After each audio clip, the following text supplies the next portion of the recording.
नमस्कार दोस्तों, आज के इस वीडियो में हम जो स्पेयर का टॉपिक पढ़ रहे थे वो पूरा कंप्लीट कर लेंगे, या फिर कोई एक क्वेश्चन रहेगा तो आप नेक्स्ट वीडियो में कर लेंगे। लेकिन जितना भी पार्ट है वो लगभग आज के इस वीडियो में हम कंप्लीट कर लेने वाले हैं। थोड़ी सी लाइट आपको कम लग रही होगी, कोई बात नहीं, एडजस्ट कर लीजिए, ज़्यादा कम है नहीं। चलिए आज के इस वीडियो को शुरू करते हैं। 23वां लेक्चर है हमारा स्पेयर के अंदर, और टॉपिक का नाम दोस्तों क्या है, हमने सारी चीज़ें पढ़ ली हैं। अब लास्ट में रही है condition.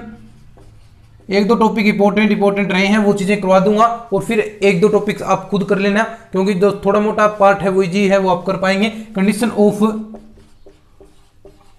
Orthogonality of two sphere, topic का नाम है दोस्तों ये, यानी दो गोलों का लंबिकता का प्रतिबंध, यही टॉपिक है दोस्तों। इसमें देखिए और छोटे छोटे टॉपिक्स हैं, वो इतने इंपॉर्टेंट नहीं हैं, लेकिन ये दो टॉपिक हैं, इससे संबंधित आपके एक्सरसाइज में क्वेश्चन हैं, और वे क्वेश्चन आते हैं, तो ये आपको थोड़ा सा ध्यान में रखना है। दो गोलों का लंबिकता का प्रतिबंध, ठीक है, ज्यादा कोई हार्ड वाली बात नहीं है, ये टॉपिक है। एक बार आप इसका स्क्रीनशॉट ले लीजिए या बुक में देख लीजिए, फिर हम इसको शुरू करते हैं। और आगे इस टॉपिक को मैं साफ करूंगा, क्योंकि ये पूरा टॉपिक फिर जगह नहीं रहेगी, ठीक है। मान लीजिए आपके पास दो गोले हैं, और एक मान लीजिए ये यहां पर ऐसे टच कर रहा है इस पॉइंट पर, पी पॉइंट पर। ये पी पॉइंट पर क्या है, लंब है, लंबिकता का प्रतिबंध निकालना है। तो ये पी पॉइंट पर दोस्तों क्या है, मान लीजिए आपके पास दो गोले हैं, एक का केंद्र मान लीजिए C1 है, दूसरे का C2 है। ये आपके पास दो गोले हैं जिसमें एक का केंद्र C1 है और दूसरे का C2 है, और इस प्रकार से आपके पास एक त्रिभुज ट्राइंगल बन जाएगा दोस्तों, ठीक है। ये एंगल 90 डिग्री का हो जाएगा, ठीक है। तो दो गोले हैं, तो दोनों गोले का इक्वेशन आप लिखेंगे, तो S1 स्क्वायर का इक्वेशन आपके पास x1 square plus y square plus z square plus 2ux1 plus 2vy1 plus 2wz1 plus d1 बराबर 0। ये हो गया दोस्तों पहले गोले का समीकरण। और दूसरे गोले का इक्वेशन क्या होगा, S2 x square plus y square plus z square plus 2ux2 plus 2vy2 plus 2wz2 plus d2 बराबर 0। यानी ये दो गोले हैं, वो लंब हैं, लंबिकता का प्रतिबंध आपको निकालना है कि अगर ये लंब है तो किस प्रकार की कंडीशन होगी। तो ये आपके पास दो स्पेयर हैं, तो अगर लंबिकता है तो इस त्रिभुज के अंदर क्या होगा दोस्तों, जो एंगल C1 PC2 है ये 90 डिग्री होगा। लंबिकता का प्रतिबंध निकालना है कि ये दो गोले लंब है, तो ये एंगल C1 PC2 90 डिग्री होगा। अगर ये 90 डिग्री है तो देखिए ये वाला पार्ट आपका लंब हो गया, ये बेस हो गया। तो आपका जो इक्वेशन है पाइथागोरस से C1 C2 की होल स्क्वायर बराबर क्या आ जाएगा दोस्तों, C1 C2 P की whole square plus C1 P की होल स्क्वायर। ये कहां से आया, पाइथागोरस थ्योरम से, ये वाला पार्ट आ गया। तो अब देखिए दोस्तों, सबसे पहले आपको इसमें पॉइंट्स, ये चीज होगी, ये लंबिकता का प्रतिबंध, यहां पर C1 ये सेंटर पॉइंट है, तो सेंटर पॉइंट की वैल्यू क्या होगी, C1 की minus u minus v minus w, और C2 जो सेंटर पॉइंट है वो क्या आएंगे, C2 के माइनस u1 v1 और w1, ठीक है, माइनस का u2 माइनस का v2 और माइनस का w2। और इस प्रकार अगर आप रेडियस निकालेंगे तो इनकी रेडियस आपके पास क्या आएगी, यानी मान लीजिए अगर ये r1 है तो r1 की रेडियस आपको फॉर्मूला पता ही है, ज्यादा कुछ है नहीं, v1 square plus w1 square minus का d1, और दूसरा r2 आ जाएगा आपके पास under root u2 square plus v2 square plus w2 square minus का d2। ये देखिए दोस्तों, इतना आपको पता है, जो हमने अभी तक पढ़ा है वही है। अब इस पाइथागोरस थ्योरम से हम वैल्यूज निकालेंगे। तो यहां पर देखिए आपका जो ये दोनों गोले हैं, तो दोनों गोले 90 डिग्री पर एंगल पर काटेंगे, तो आपके पास चीजें क्या बनेंगी। अब देखिए दोनों गोले अगर 90 एंगल पर काटेंगे तो आपके पास क्या हो जाएगा दोस्तों, अंडर रूट, देखिए u1 जो गोले का समीकरण होता है u1 minus u2 plus v1 minus v2 की whole square plus W1 minus W2 की होल स्क्वायर बराबर क्या आएगा, बराबर रेडियस होगी। तो रेडियस क्या है आपके पास, रेडियस का वर्ग होता है, लेकिन आप वर्ग करेंगे तो रूट ये हट जाएगा, तो u1 square plus v1 square plus w1 square minus d1, और रेडियस कितनी है प्लस दोनों की रेडियस है u2 square plus v2 square plus w2 square minus का d2। ठीक है, अब देखिए यहां पर अगर आप इस पार्ट को सोल्व करेंगे तो आपके पास क्या चीजें बचेंगी।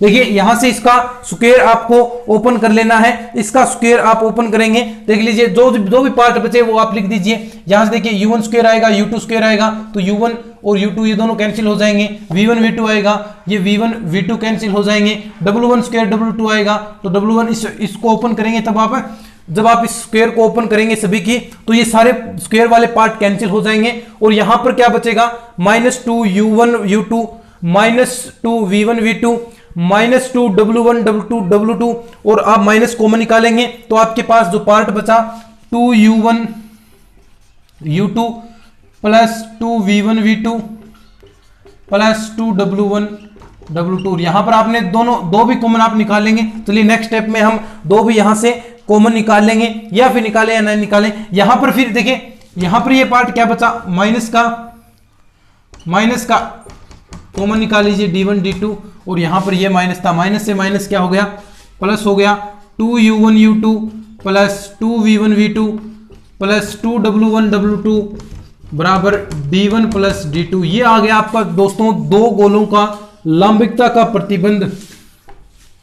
जब दो गोले लंब के रूप में काटेंगे तो क्या प्रतिबंध बनेगा, तो ये दोस्तों आपके सामने है दो गोलों का लंबिकता का प्रतिबंध। स्क्रीनशॉट लीजिए, फिर एक छोटा सा टॉपिक और करवाता हूं, बाकी जो टॉपिक बचेंगे वो आप खुद कर पाएंगे। थोड़ा सा आप इन्हें बुक से पढ़ना जरूर, थोड़ा सा आप पढ़ेंगे तो आप आराम से कर पाएंगे, तो थोड़ा सा बुक से देख लीजिएगा, और बाकी कोई दिक्कत नहीं है। एक टॉपिक छोटा सा और है वो मैं करवा देता हूं, एक बार स्क्रीनशॉट इसका ले लीजिए।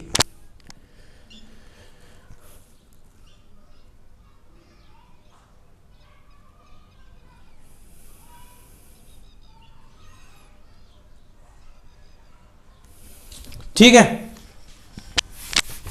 अब मैं साफ कर देता हूं। छोटा सा टॉपिक है दोस्तों, radial plane of two sphere. क्या है, दो गोलों का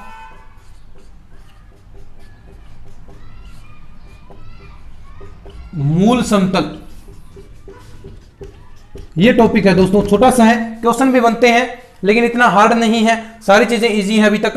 कि दो गोलों का मूल समतल क्या होगा, यानी radial plane of two sphere, दो गोलों का जो मूल समतल है, दो गोलों का मूल समतल एक ऐसा बिंदुपथ होगा। देखिए डेफिनेशन मैं समझा रहा हूं, दो गोलों का जो मूल समतल है एक ऐसा बिंदुपथ होगा जिसकी शक्ति, जो हमने शक्ति निकाली थी AP डॉट AQ, आपको पता है अच्छी तरीके से, आपने इसे पढ़ा भी है, तो AP डॉट AQ जिसकी शक्ति दोनों गोलों के सापेक्ष बराबर हो, तो वह जो समतल बनेगा, जो समतल का इक्वेशन बनेगा, वह मूल समतल कहलाएगा दो गोलों का।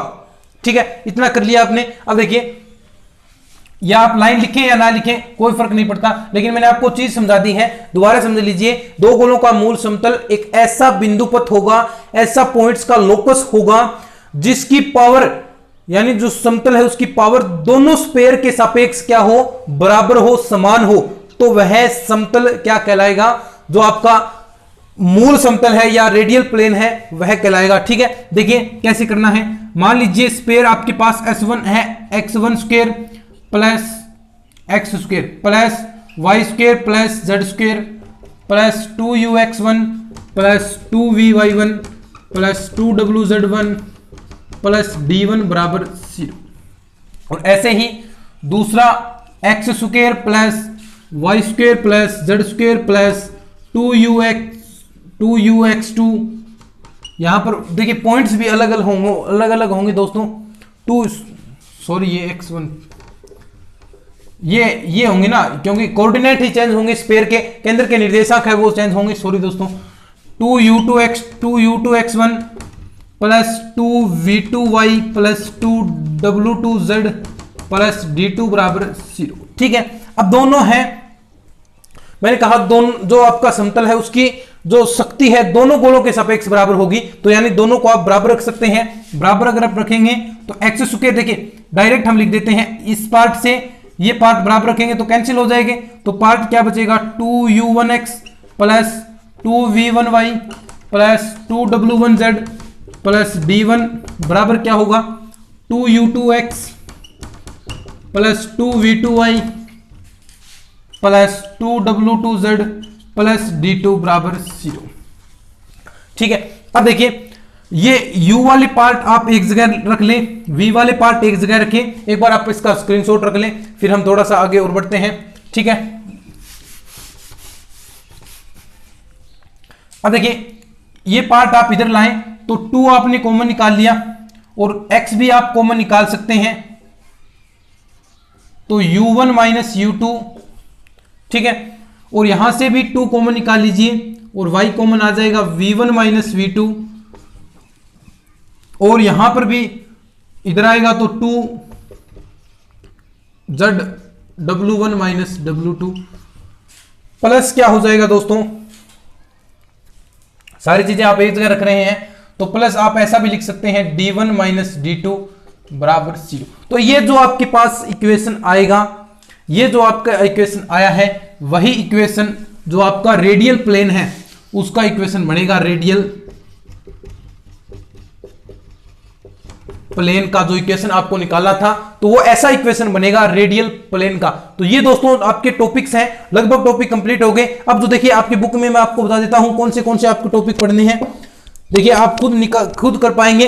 रेडियल लाइन ऑफ 3 स्फीयर, 3 गोलों की मूल रेखा, यानी आप तीनों गोले हैं S1 बराबर S2 बराबर S3 होगा, तो 3 गोलों की मूल रेखा होगी। कितना इजी टॉपिक है। और ऐसे ही मूलाक्स के अंदर क्या होगा, यानी 4 गोले आपको दिए हैं, 4 गोलों की मूल रेखाएं, तो चारों गोले अगर बराबर हैं तो वो 4 मूलाक्स रेखाएं होगी। सिस्टम ऑफ कोएक्सियल स्फीयर, समाक्ष गोलों का निकाय, ये टॉपिक और है समाक्ष गोलों का निकाय। अगर देखिए आपके पास 2 इक्वेशन बनेगी, S1 बराबर 0 S2 बराबर 0, 2 गोलों का समीकरण है, वहां से आप समीकरण निकालेंगे S1 प्लस लैम्डा S2 बराबर 0, तो हम आप देख सकते हैं। और ये क्या होगा दोस्तों, जो लैम्डा के भिन्न भिन्न मानों के लिए गोलों का एक निकाय जिसके किन्हीं 2 गोलों का मूल समतल समान है, यानी जो 2 गोले हैं आपके अगर उनका मूल समतल समान है तो ऐसा समाक्ष गोले के निकाय की परिभाषा अनुसार S1 प्लस लैम्डा S2 बराबर 0 एक समाक्ष गोला निकाय होगा। बड़ा ही इजी टॉपिक है। उसके बाद कुछ नहीं है दोस्तों, समाक्ष गोलों का सरल रूप करना है। समाक्ष गोले आप सरल रूप करेंगे तो ये आपके सामने बुक में पढ़ लेंगे। समाक्ष निकायों के सीमांत बिंदु यानी limiting point of coaxial point, क्या उसके लिमिट पॉइंट होंगे, तो u बराबर plus minus under root d के अंदर जो लिमिट पॉइंट्स हैं वो लिमिट पॉइंट्स आ जाएंगे। तो इस प्रकार से आपका ये पूरा चैप्टर कंप्लीट हो गया। अब जो क्वेश्चन रहे हैं वो 1-2 क्वेश्चन मैं नेक्स्ट वीडियो में आपको करवा दूंगा। तो दोस्तों आज की इस वीडियो में इतना ही, मिलते हैं इस तरह के और नई वीडियोस के साथ, तब तक के लिए धन्यवाद। जय हिंद, जय भारत।